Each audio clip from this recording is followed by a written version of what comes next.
Coucou les petits loups, j'espère que tout le monde va bien. Alors, j'ai choisi aujourd'hui une nouvelle lecture d'album, l'histoire de Grand Loup, que voici, et Petit Loup. Grand Loup et Petit Loup, c'est le titre de l'album. Depuis toujours, Grand Loup vivait là, seul sous son arbre, en haut de la colline. Puis un jour vint Petit Loup. Il arriva de loin, de si loin que Grand Loup ne vit d'abord qu'un point.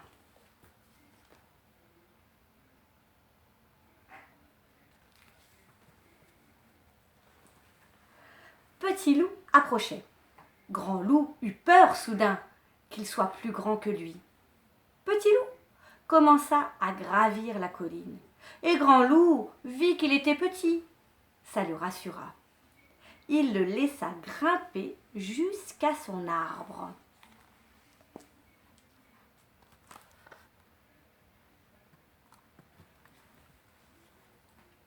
Petit Loup resta toute la journée sous le grand arbre de la colline. Maintenant, sous l'arbre, ils étaient deux, Grand Loup et Petit Loup. Ils ne se parlaient pas, ils se regardaient un peu du coin de l'œil, comme ça, sans méchanceté.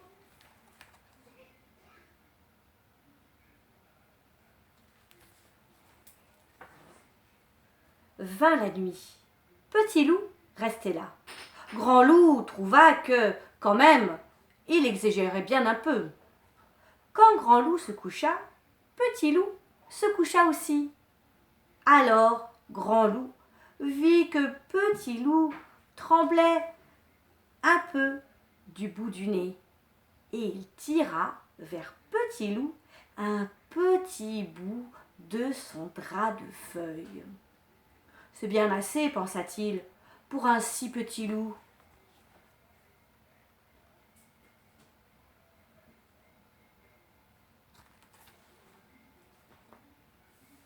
Le matin, Petit Loup était encore là. Comme chaque matin, Grand Loup grimpa aux branches pour faire ses exercices. Petit Loup grimpa aussi.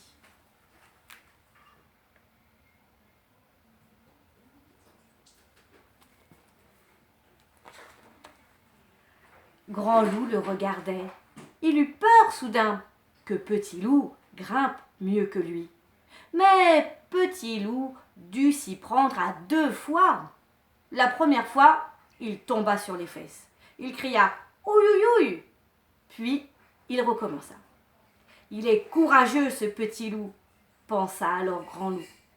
Et il le laissa grimper aussi haut que lui et faire des exercices.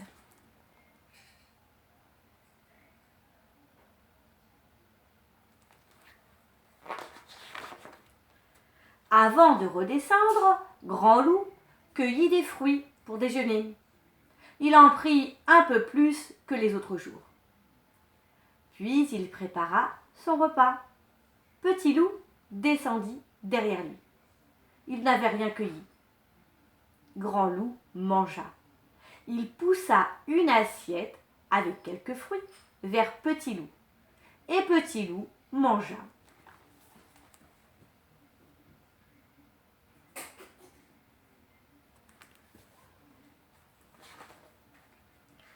Après manger, Grand Loup s'en alla faire sa promenade.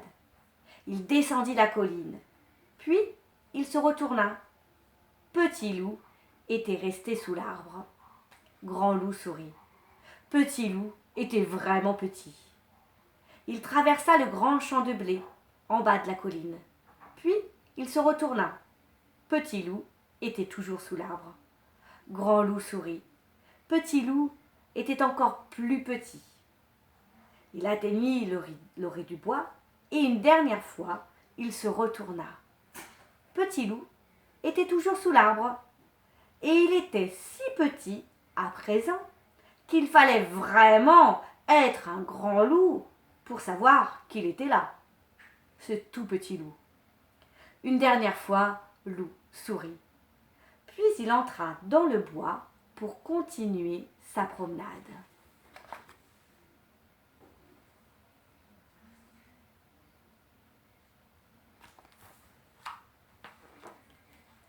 Le soir, quand Grand Loup sortit du bois, sous l'arbre, il ne vit rien. « Bien sûr, je suis trop loin, se dit-il. Il sourit. Il atteignit le bas de la colline, après avoir traversé tout le grand champ de blé. Et sous l'arbre, il ne voyait toujours rien. C'est bizarre, se dit-il. Le petit loup n'était quand même pas si petit.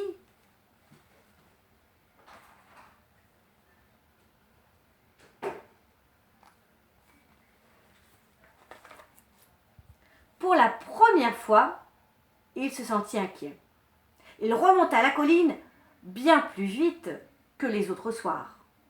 Sous l'arbre, il n'y avait personne, ni grand, ni petit. C'était comme avant, sauf qu'à présent, Grand Loup était triste.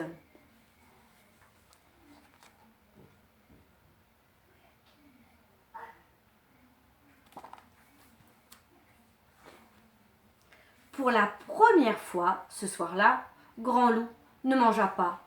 Pour la première fois, cette nuit-là, Grand Loup ne dormit pas. Il attendait. Pour la première fois, il se disait qu'un petit, même tout petit, ça prenait de la place dans le cœur. Beaucoup, beaucoup de place.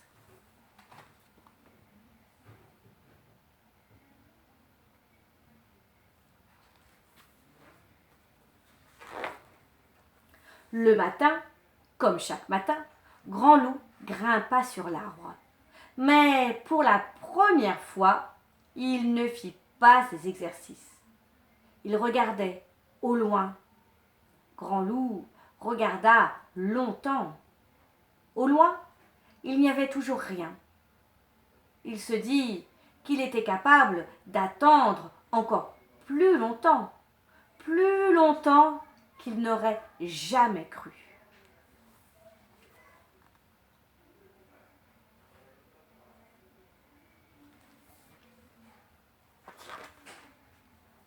Puis, à force d'attendre, il se mit à penser à de drôles de choses. Il se dit que si le petit loup revenait, promis, il lui laisserait un bout de drap de feuille un peu plus grand, et même beaucoup plus grand, et une assiette plus pleine, et même que peut-être il le laisserait monter plus haut que lui et faire tous ses exercices, même ceux qu'il était le seul à connaître. Il se dit tout cela et bien d'autres choses encore, et il continua à attendre.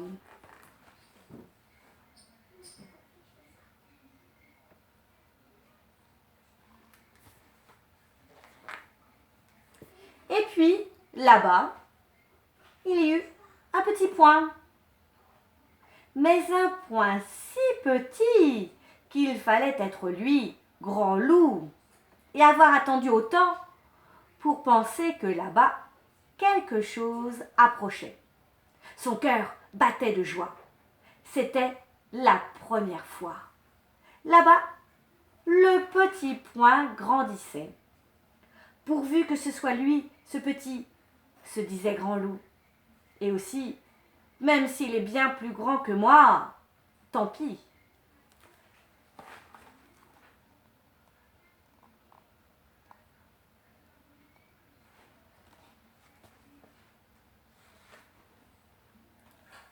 Il n'était pas plus grand. Il était toujours aussi petit. C'était bien le petit. Petit Loup gravit la colline. Puis, il s'assit sous l'arbre. « Où étais-tu » demanda Grand Loup. « Là-bas, » dit Petit Loup, sans rien montrer. « Sans toi, » dit Grand Loup, d'une très petite voix, « je m'ennuie. »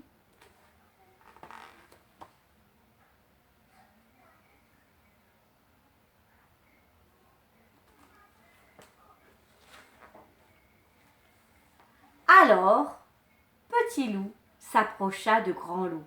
Il dit « Moi aussi, je m'ennuie. » Et il posa sa tête doucement sur l'épaule de Grand Loup. Grand Loup se sentit bien. Toujours, à présent, il y aurait le petit.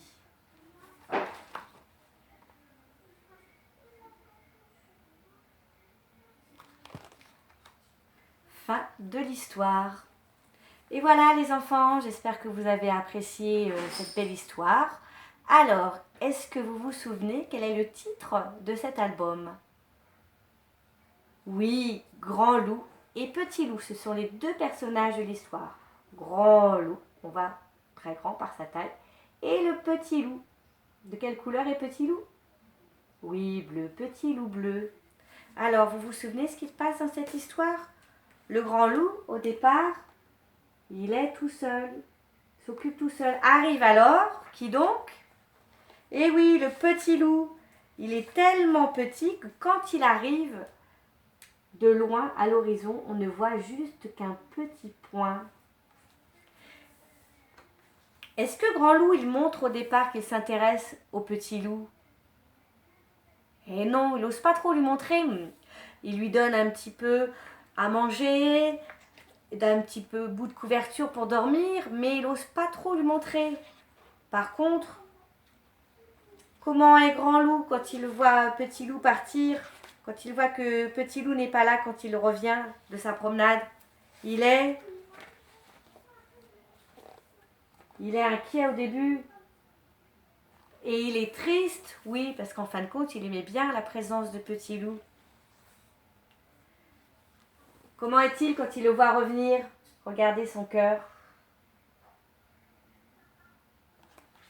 Il est heureux que Petit Loup revienne pour lui tenir compagnie. Et il va lui dire qu'il s'ennuie sans lui. Et que lui répond Petit Loup? Eh oui, lui aussi s'ennuie sans le Grand Loup. Et à la fin de l'histoire, ils décident de rester ensemble. C'est une très belle histoire d'amitié. Moi, j'aime beaucoup ce livre. J'espère que vous l'aurez apprécié autant que moi. Sur ce, je vous souhaite une très bonne journée et des gros bisous. À bientôt les petits loups. Bisous, bisous.